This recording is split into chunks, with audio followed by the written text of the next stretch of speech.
Hello student, my name is Manish. मैं इस video पर बात करने वाला हूँ छत्तीसगढ़ बोर्ड मासिक मूल्यांकन 2022-23 माह जुलाई कक्षा 12वीं विषय राजनीति विज्ञान का उत्तर इस वीडियो पर बताने वाला हूँ। तो स्टूडेंट वीडियो को लाइक शेयर और यूट्यूब चैनल को सब्सक्राइब कर ले। इसका पीडीएफ टेलीग्राम पर मिलेगा। टेलीग्राम चैनल का लिंक कम्युनिटी पोस्ट पर मिलेगा। तो यूट्यूब के कम्युनिटी पोस्ट पर जाइए, वहां पर टेलीग्राम चैनल का लिंक दे रखा है, वहां से इस पीडीएफ को डाउनलोड करें। अति लघु उत्तरीय प्रश्न, प्रत्येक प्रश्न पर 1 अंक निर्धारित है। पहला प्रश्न, शीत युद्ध के लिए उत्तरदायी 2 देश कौन से हैं? तो यूएसए और सोवियत यूनियन, संयुक्त राज्य अमेरिका और सोवियत रूस। द्वितीय विश्व युद्ध कब समाप्त हुआ? तो द्वितीय विश्व युद्ध, सेकेंड वर्ल्ड वॉर, जो समाप्त हुआ था 2 सितंबर 1945 को। बांडुंग सम्मेलन कब और कहाँ हुआ था? तो बांडुंग सम्मेलन 18 से 24 अप्रैल सन 1955 में इंडोनेशिया के बांडुंग में हुआ था। समाजवादी सोवियत गणराज्य कब अस्तित्व में आया? 7 नवंबर 1917। सोवियत राजनीतिक व्यवस्था पर किस राजनीतिक पार्टी का दबदबा था? तो कम्युनिस्ट पार्टी। सोवियत संघ विघटन के बाद कितने स्वतंत्र गणराज्य बने? 15 स्वतंत्र गणराज्य बने। वर्तमान में नाटो के कितने सदस्य देश है? तो वर्तमान में नाटो के 30 सदस्य देश है। प्रथम खाड़ी युद्ध के एक कारण बताना है। कुवैत को इराक से आज़ाद कराना प्रथम खाड़ी युद्ध का कारण था। वर्चस्व यानी कि हेजेमोनी क्या होता है? जब किसी समूह का अन्य समूहों के ऊपर राजनीतिक, आर्थिक, वैचारिक या सामाजिक दबदबा मौजूद हो तो इसे हेजेमोनी, वर्चस्व कहते हैं। अगला प्रश्न, भारत ने गुट निरपेक्षता नीति को क्यों अपनाई? कोई 4 कारण लिखना है। शीत युद्ध पर भारत का दृष्टिकोण क्या था? द्वितीय विश्व युद्ध के बाद सोवियत संघ के महाशक्ति बनने के कोई 4 कारणों को लिखिए। सोवियत प्रणाली की विशेषता लिखिए। सबसे पहले बात करते हैं गुट निरपेक्षता नीति को अपनाए जाने का कारण। तो शीत युद्ध को कम करना, गुट निरपेक्षता आंदोलन के माध्यम से सोवियत संघ व संयुक्त राज्य अमेरिका के बीच गलतफहमियों को दूर करने तथा दोनों को एक दूसरे के समीप लाने का प्रयास किया गया।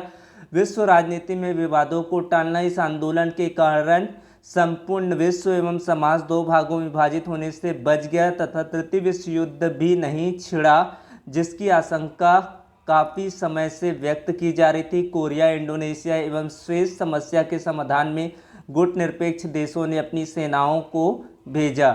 निशस्त्रीकरण एवं अस्त्र नियंत्रण की दशा में प्रगति, अविकसित राष्ट्रों के मध्य आर्थिक सहयोग एवं विकास, गरीब एवं पिछड़े राष्ट्रों के आर्थिक विकास में गुट निरपेक्ष राष्ट्रों का महत्वपूर्ण योगदान रहा। कोलंबो शिखर सम्मेलन में एक आर्थिक घोषणा पत्र तैयार किया गया था। शीत युद्ध के दौरान भारत ने 2 स्तरों पर अपनी भूमिका निभाई। एक स्तर पर भारत ने सजग और सचेत रूप से अपने को दोनों महाशक्तियों की खेमेबंदी से अलग रखा। दूसरे, भारत ने उपनिवेशों के चंगुल से मुक्त हुए 9 स्वतंत्र देशों के महाशक्तियों के खेमे में जाने का पुरजोर विरोध किया।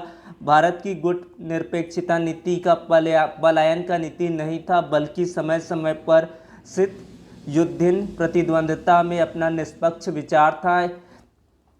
इससे भारत को दोनों गुटों अमेरिका व सोवियत संघ के समय समय पर लाभ मिलता रहा। वैसे भारत की गुट निरपेक्षता नीति की कई कारणों से आलोचना की गई, जैसे कि आलोचकों का तर्क यह था कि भारत गुट निरपेक्षता सिद्धांत विहीन है। कहा जाता है कि भारत अपने राष्ट्रीय हितों को साधने के नाम पर अक्सर महत्वपूर्ण अंतर्राष्ट्रीय मामलों पर कोई सुनिश्चित पक्ष लेने से बचता रहा। आलोचकों का दूसरा तर्क है कि भारत के व्यवहार में स्थिरता नहीं रही।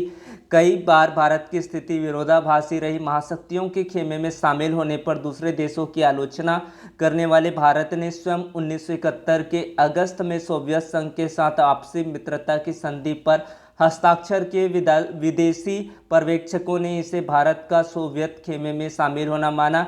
भारत की सरकार का दृष्टिकोण यह था कि भारत बांग्लादेश संकट के समय उसे राजनयिक और सैनिक सहायता की जरूरत थी और यह संधि उसे संयुक्त राज्य अमेरिका सहित अन्य देशों से अच्छी संबंध बनाने से नहीं रोकती। तो इस तरह से इसका उत्तर हो जाएगा। अगला देखते हैं, द्वितीय विश्व युद्ध के बाद सोवियत संघ के महाशक्ति बनने के कारण तो संयुक्त राज्य अमेरिका की भांति सोवियत संघ की अर्थव्यवस्था भी विश्व के अन्य देशों की तुलना में बहुत अधिक विकसित अवस्था में थी। तृतीय विश्व युद्ध के पश्चात सोवियत संघ की संचार प्रणाली में भी अनेक परिवर्तन आए। उस समय सोवियत संघ की संचार प्रणाली बहुत ही उन्नत व्यवस्था थी।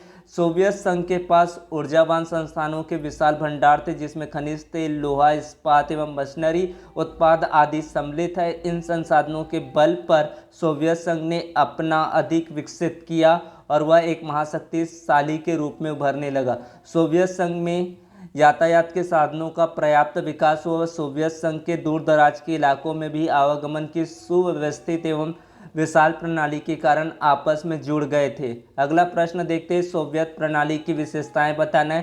पहला, सोवियत संघ की राजनीतिक प्रणाली समाजवादी व्यवस्था पर आधारित थी। सोवियत प्रणाली आदर्शों एवं समतावादी समाज पर बल देती है। सोवियत प्रणाली पूंजीवादी एवं मुक्त व्यापार के विरुद्ध थी। सोवियत प्रणाली में कम्युनिस्ट पार्टी को अधिक महत्व दिया जाता था।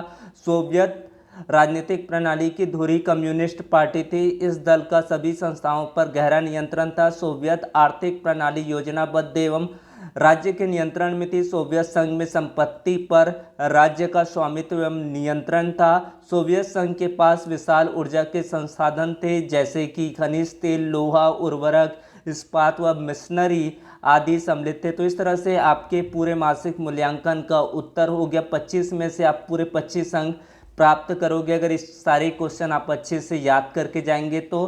Thank you for watching video, subscribe the channel. Thank you so much, thank you.